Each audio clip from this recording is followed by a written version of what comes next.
Hello everyone, good morning. তোমরা সবাই কেমন আছো? আশা করছি ভালো আছো। আমিও বেশ ভালো আছি। আর এখন বাজে ঘড়িতে সকাল 7টা। আর এখন থেকে ভিডিওটা শুরু করছি। চলো ভিডিওটা দেখতে থাকো, আশা করছি খুব খুব ভালো লাগবে। আর আজকে তোমাদের সাথে আমি ফাইনালি শেয়ার করব আমার পাপা সোনার ষষ্ঠী পুজোর ভিডিও। আর আজ হচ্ছে ষষ্ঠী পুজো, আর সকাল থেকে উপোস আছি, খাওয়া দাওয়া করি। চলো পুরো দিনটা আজকে তোমাদের সাথে শেয়ার করবো। ভিডিওটা দেখতে থাকো, আশা করছি খুব খুব ভালো লাগবে। আর আমাদের নিয়মে বাচ্চাদের ষষ্ঠী পুজো কারোর কারোর নিয়মে 6 দিনে হয়, কারোর 15 দিনে হয়, কারোর কারোর 1 মাসে হয়। আর আমাদের নিয়মে আছে অন্নপ্রাশনের আগের দিন পর্যন্ত সময় থাকে আর কি, যখন ইচ্ছে তোমরা কমপ্লিট করতে পারো। আর আমাদের পাপা সোনার যেহেতু অন্নপ্রাশন অনেক সামনেই চলে এসেছে, সেই জন্য ষষ্ঠী পুজো আজকে করা হবে, প্ল্যান হয়েছে আর কি। সবটাই চলো এই ভিডিওর মাধ্যমে শেয়ার করবো। ভিডিওটা দেখতে থাকো, আশা করছি খুব খুব ভালো লাগবে। এখন বাজে ওই সকাল 10:30টার মতো। আর এখন কিন্তু ব্রেকফাস্ট করব। সকাল থেকে সেরকম কিছুই খাওয়া হয়নি। আর আজকে যেহেতু মানে ভাত মুড়ি কিছু খেতে নেই আর কি, উপোস অ্যাকচুয়ালি বলতে পারো। আর যেহেতু পাপা সোনা ব্রেস্ট ফিড করে, সেই জন্য এখন আমি কিছু খেয়ে নেব, কারণ খালি পেটে খাওয়ানোটাও ঠিক না। সেই জন্য সবাই বলল যে পরোটা লুচি এরকম সব কিছু খেতে পারো। আর শাশুড়ি মা বানিয়ে দিয়েছে পরোটা আর তরকারি, সবজি আর মিষ্টি। এখানে খেতে বসে গেছি। আর অনেকটা খিদে লেগে গেছিলো, আর স্নান টান কিন্তু কমপ্লিট করে নিয়েছি, তারপরেই খেতে বসেছি। আর বরমশাইও ওদিকে পাপা সোনাকে না তেল মালিশ করে দিচ্ছিল, আর সেই জন্য বরমশাইকেও খাইয়ে দিচ্ছিলাম। ও সকাল থেকে কিছু খায়নি। আর দুজনে যেহেতু একসাথে খাই, সেই জন্য ওকে খাইয়ে দিচ্ছিলাম। আর বড়মশাই যতদিন বাড়ি এসেছে আমার তো দায়িত্ব অনেক কমে গেছে আর কি। পাপা সোনা অনেক কাজে মানে ও হেল্প করলা ভুল আর কি, অনেক কাজ করে দেয়। চলো যাই হোক, আজকের ভিডিওটা যেটা নিয়ে হতে চলেছে, আজকে হচ্ছে ষষ্ঠী পুজো।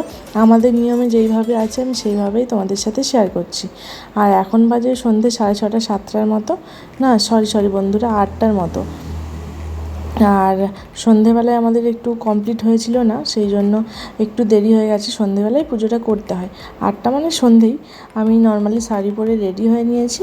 বাড়িতে নর্মাল যেই শাড়িগুলো পরা হয় ওইগুলোই আর কি, সেইভাবে তো পরি না। আজকে তাও মন গেল, সবাই বললো আজকে শাড়ি পরো, আর যেহেতু পুজো আর কি, সেই জন্য দেখো শাড়ি পরে নিয়েছি। আর সবাই এদিকে কাকিমা, আমার ননদিনী, আর এটা হচ্ছে মেজো মা। আমি যতদূর জানি মেজো মা না সেজো মা, আমার মনে পড়ছে না, আমার ঠিক মনে হচ্ছে মেজো মা। যেহেতু আমার শাশুড়িরা মানে অনেকগুলো যা আর কি, সেই জন্য না আমি ভুলে যাই কোনটা মানে মেজো সেজো এরকম টাইপের আর কি। যত সম্ভব মেজো মা এটা। আর মেজো মা হচ্ছে আমাদের পুজোটা করবে এখন, ষষ্ঠী পুজোটা।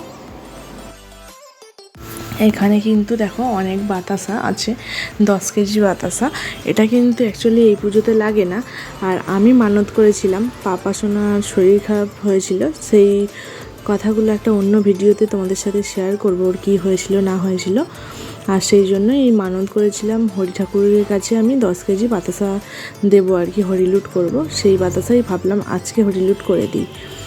আর ষষ্ঠী পুজো দেখো এদিকে কিন্তু জোগাড় যন্ত্র সব শুরু হয়ে গেছে। আর এখানে হরি ঠাকুরের কাছে কিন্তু আমরা এসে প্রণাম করছি, প্রদীপ ধূপ জ্বালিয়ে বাতাসা দিয়ে।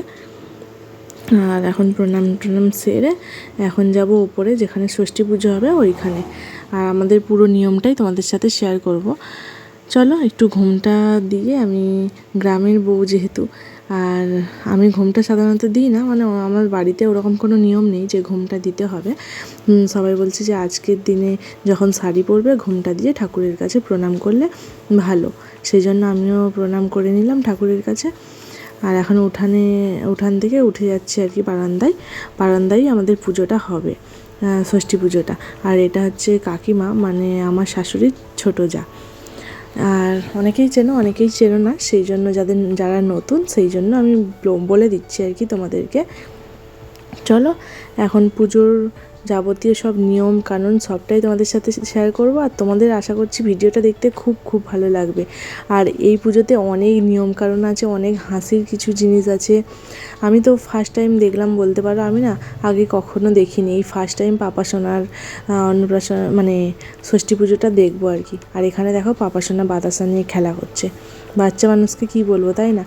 এদিকে কিন্তু আমাদের পুরো যোগাড় যন্ত্র হচ্ছে, এখনও কমপ্লিট হয়নি। ওইদিকে খই, কলা, বাতাসা, নারকেল নাড়ু এগুলো দেওয়া হয়ে গেছে। আর অনেক রকমের পিঠে লাগে, এর মধ্যে আজকে পিঠে, ভাজা পিঠে, লুচি, সুজি, আলু ভাজা, আরও সব কী কী লাগে ওইগুলো কিন্তু আগেই আমাদের কমপ্লিট হয়ে গেছে, রেডি করে ঠাকুরের কাছে দেওয়া নিবেদন করাও হয়ে গেছে। আর এদিকে দেখো তোমার দাদাভাই এখানে কী করছিল, আর এদিকে ননদিনী বসে আছে, সবাই মোটামুটি বাড়ির সব পুচকে পাচকারা সবাই চলে এসেছে। এই যে তোমাদের দাদাভাই আর ছোটু এখানে ফোন নিয়ে কি কথা বলছিল। চলো এখন রেডি সেডি তো হয়ে গেছি, এখন পুজো শুরু হয়ে যাবে। সব কিছু পুজোর দিকেও রেডি হয়ে গেছে, শাশুড়ি মা আর ননদিনী বসে বসে গল্প করছিল। আর এদিকে দেখো পুজো কিন্তু শুরু হয়ে গেছে অলরেডি। এই পুজোতে কিন্তু সিল্লে পাতা দরকার হয়, ওই কী কী নিয়ম আছে সবটাই তোমাদেরকে শেয়ার করব, চলো ভিডিওটা দেখতে থাকো। আর তোমরা দেখতেই পাচ্ছ যে এখানে পুজো হচ্ছে, চাল টাল আরও কী কী সব লাগে সব কিছু দিয়ে এদিকে বরণডালা রেডি করা হয়েছে। আর ওপরে দেখতে পাচ্ছ একটা কলার মানে ছড়া ঝুলছে আর কি, ওটা কিন্তু নিয়মে আছে যে কলার ছড়াটা ঝুলিয়ে রাখতে হয় ষষ্ঠী বুড়ির কাছে, আমি যতদূর জানি সেটাই তোমাদের সাথে শেয়ার করছি। তোমাদের কাদের কী নিয়ম আমি তো জানি না, তোমাদের যদি অন্যরকম নিয়ম হয় অবশ্যই কমেন্ট করে জানিও।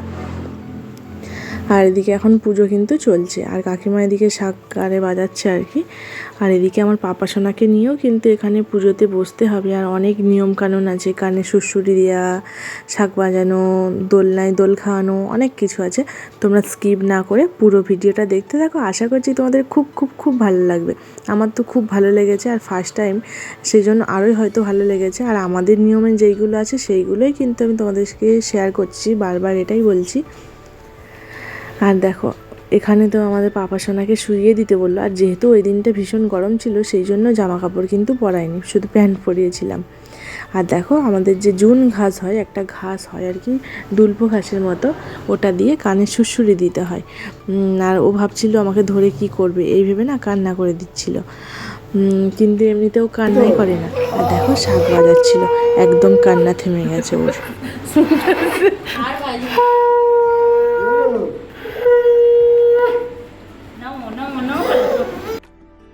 দেখতেই পেলে প্রথমে একটু ভয় লেগে গেছিলো ওর যে কী করছে আমার সাথে, তারপরে কিন্তু আর কাজ ছিল না। শাক বাজাচ্ছিল যখন, কানে শাক বাজায় এই কারণেই যে কানে বেশি শুনতে পাবে বা এরকম টাইপের কিছু একটা আছে আর কি, আগেকার দিনে কিছু কিছু নিয়ম ছিল আর কি, যেটা অ্যাকচুয়ালি ওটা ঠিক কি ঠিক না সেটা আমিও ঠিক জানি না, যেটা নিয়মই করতে আমারও কোনো প্রবলেম হয় না, আর বাচ্চার কোনো প্রবলেম হবে না, এরকম কাজ করতে কী প্রবলেম, তাই না? আর এদিকে কিন্তু আমার শাড়ির আঁচলে দোল দোল দুলানি গান করছিলাম, আর ওকে দোল দেওয়া হচ্ছিল, এদিকে কাকিমা ধরেছিল আর এদিকে আমি, বেশ ও মজা পাচ্ছিল, দেখো কান্নার কোনো সিস্টেম নেই, ভীষণ মজা করছিল দেখো। আর ও তো আঙুল খেতে ব্যস্ত, আর এই যে ওকে শোয়ানো হয়ে গেল।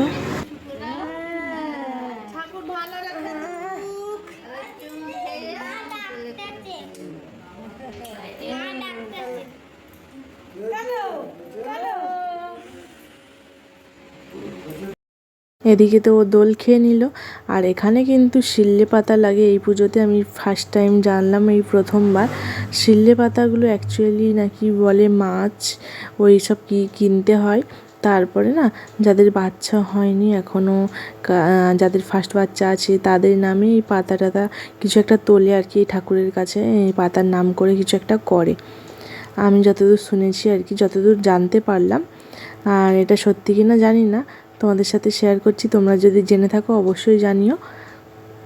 আর সেই নিয়ে না আমরা ভীষণ হাসাহাসি করছিলাম, কাকিমা কারোর নাম দিয়েছে 3-4 জনের আর কি, ওদের নামে তুলেছে আর কি ঠাকুরের কাছ থেকে, যে ওদের বাচ্চা হবে এরকম একটা ব্যাপার, সেই নিয়ে আমরা ভীষণ মজা করছিলাম, ভীষণ।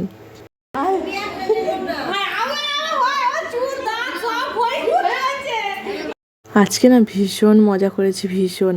এই দেখো পুজো এদিকে মোটামুটি কমপ্লিট হয়নি কিন্তু কিছুটা হয়েছে। আর এদিকে শিল্লে পাতা আমার নামেও তুলেছিল, সেই পাতাটা বললো আঁচলে বেঁধে রাখো আর প্রণাম করে নাও, সবাই এই জন্য প্রণাম করেছে। কিছুটা পুজো কিন্তু কমপ্লিট হয়েছে, পুরো পুজো কিন্তু এখনও হয়নি। আর তোমরা নেক্সট ভিডিওতে পরের পার্টটা দেখতে পাবে। আর যেহেতু ভিডিওটা অনেকটা বড় হয়ে যাচ্ছিলো, সেই পার্ট 2 আসছে নেক্সট দিন। আর অবশ্যই ভিডিওটা দেখতে ভুলো না। আজকের ভিডিওটা কেমন লাগলো অবশ্যই কমেন্ট করে জানিও।